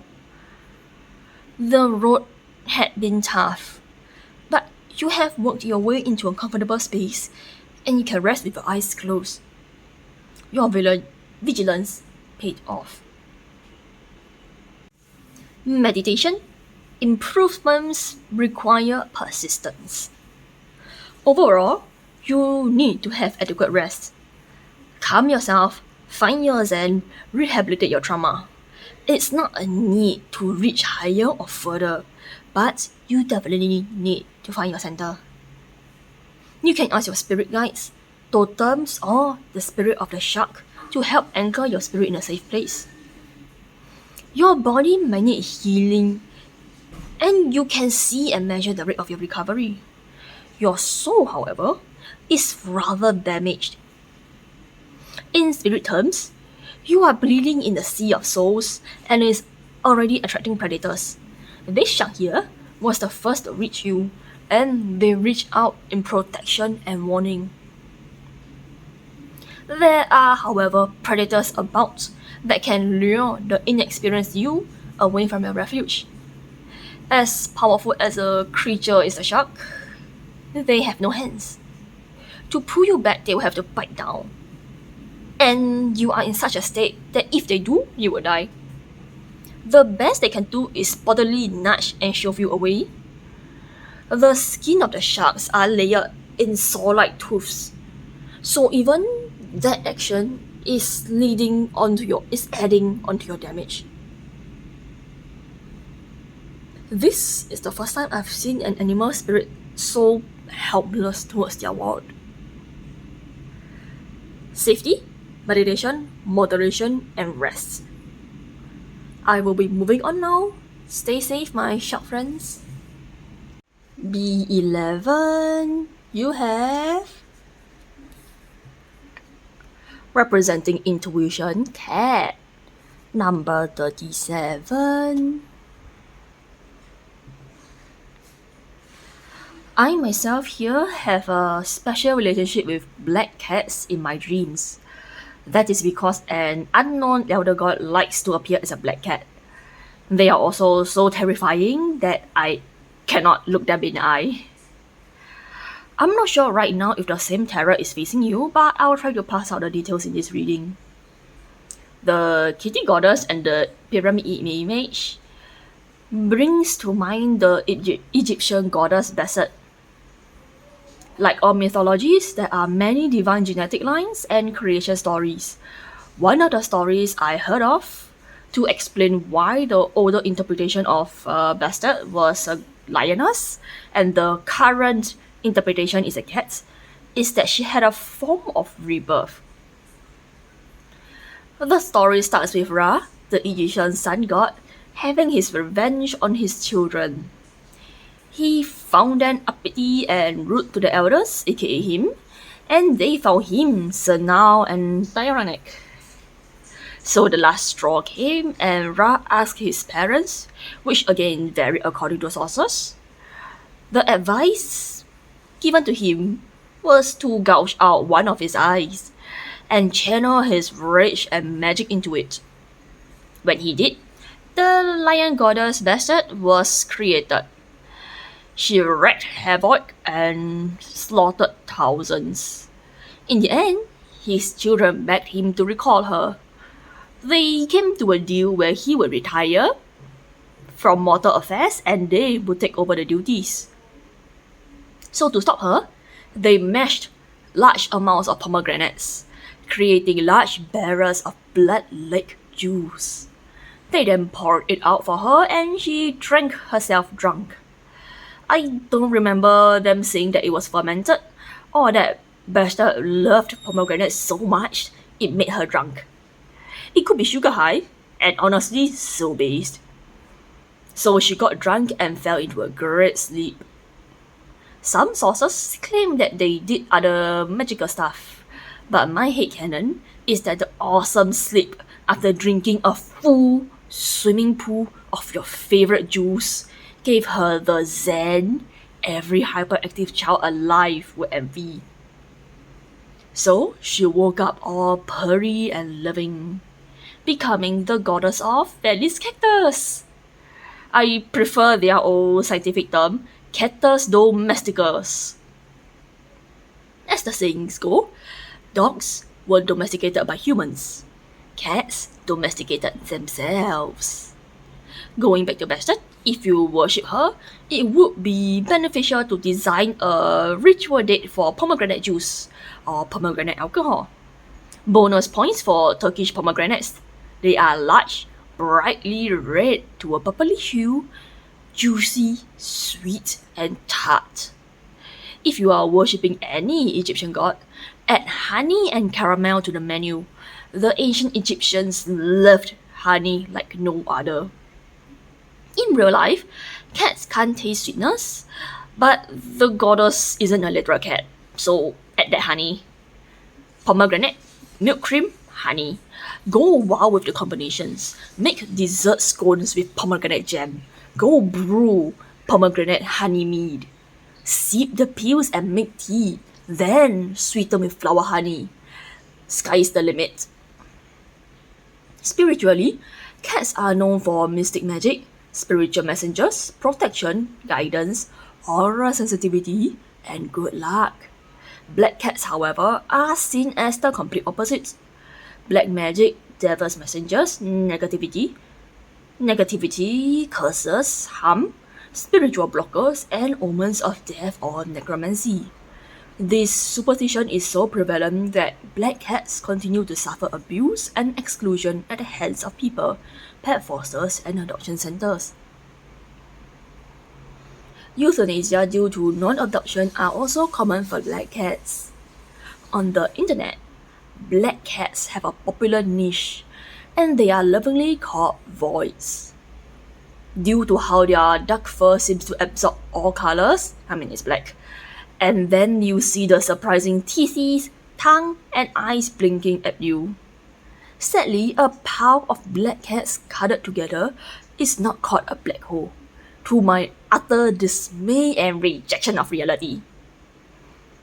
A group of cats is called a clouder or a clutter, and a group of black cats should be called event horizon, emptiness, singularity, or invisibility.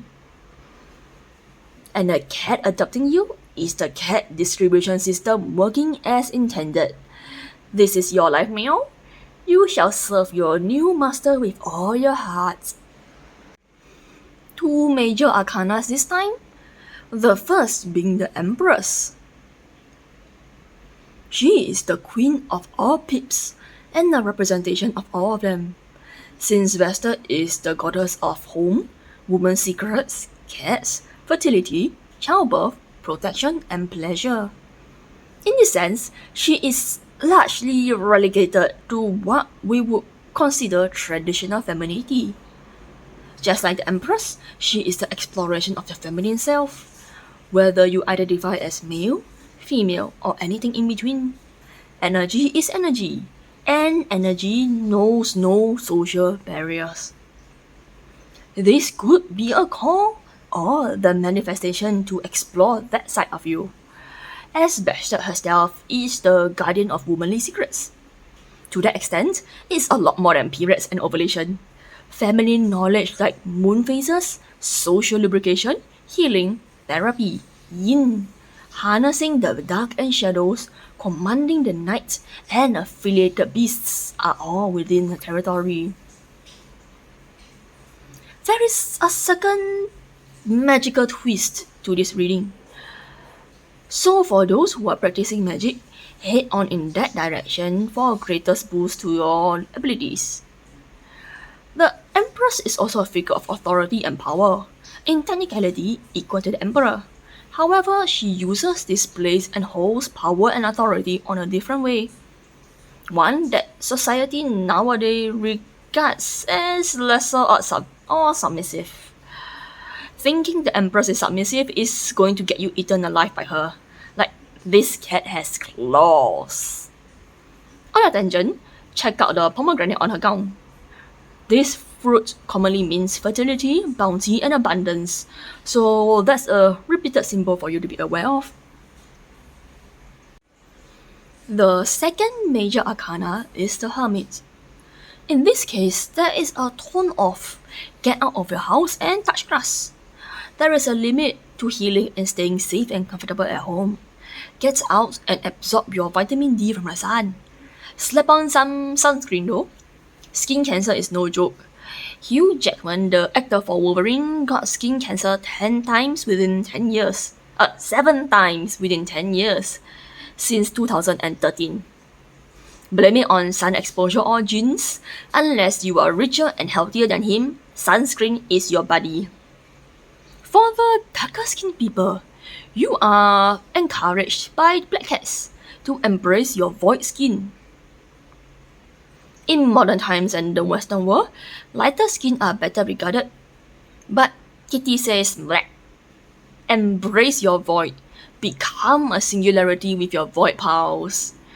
Yeah, you have stayed cooped up for too long, you need to recharge by going out. Normally, the hermit advocates for the opposite. The card represents isolated self-confinement, meditation, managing internal thoughts, deep thinking, and consideration. It is likely that you have a few bad friends or toxic bonds, which explains why you live in the dark, under the stairs, like a creep. But you need to leave the house, soak in the sun, and meditate or process your thoughts while walking or jogging.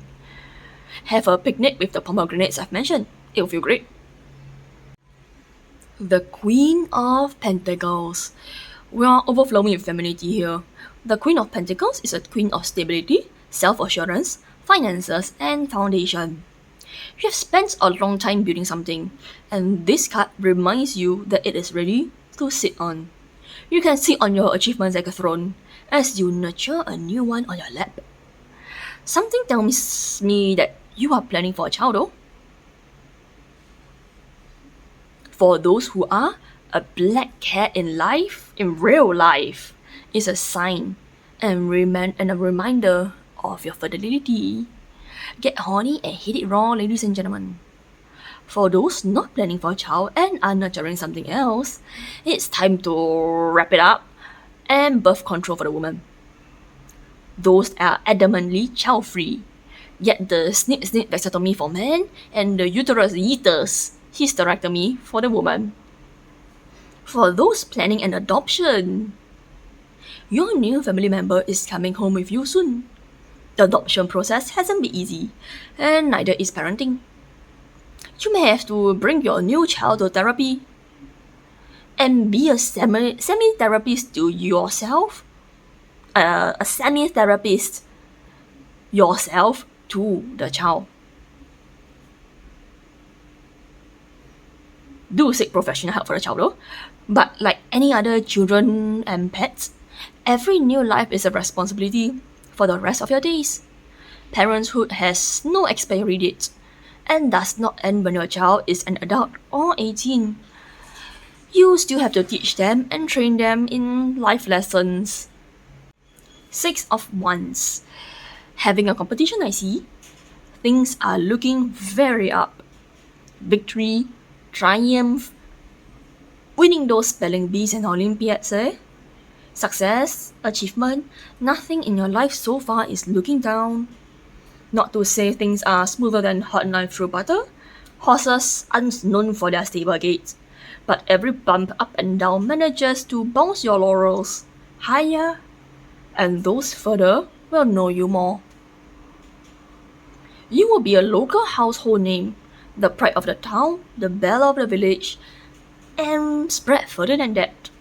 You may have an opportunity to do something that genuinely benefits everyone. Like run for mayor and manage the resources correctly. Rearrange the way things are done in the local system to allow for greater efficiency. I do detect some sort of localized authority with the Empress card here, and hidden magic in the cat, and 6 of Wands. I mean, Queen of Pentacles too. It wouldn't be astronomical, world-changing, or country-defying, but your small space of this town, region, or vicinity, you will be the Empress. And you will be proud.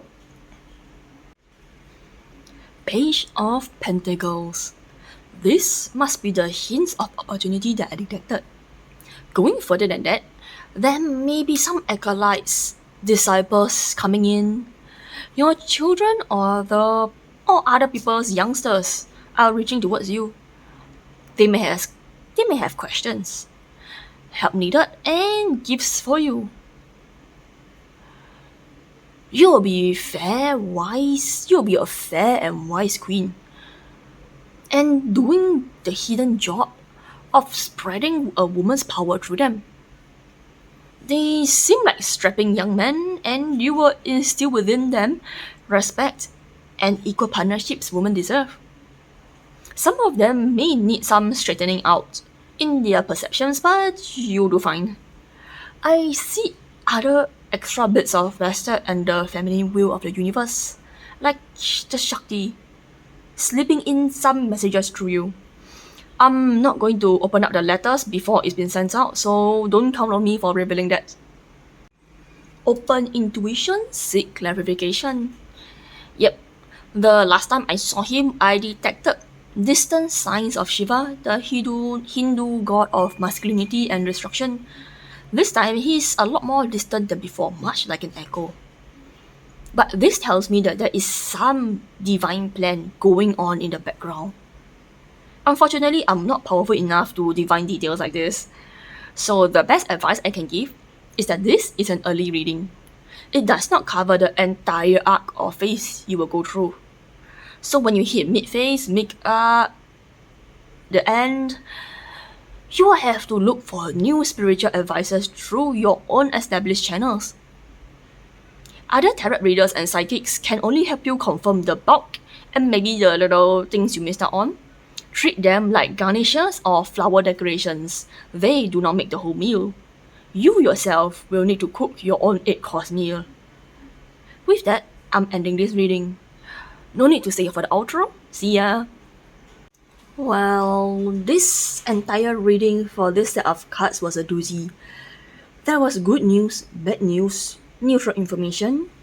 Some of it I could see the delightful end, and others a road cut off with no help. I've learned quite a bit from my readings. I certainly hope that my presentation and reading skills have improved. Can't do much with the sound and video quality now since my equipments and programs are limited. I would like an opportunity to upgrade, but that day seems far away. Have a good day. I hope you had an informative and great time.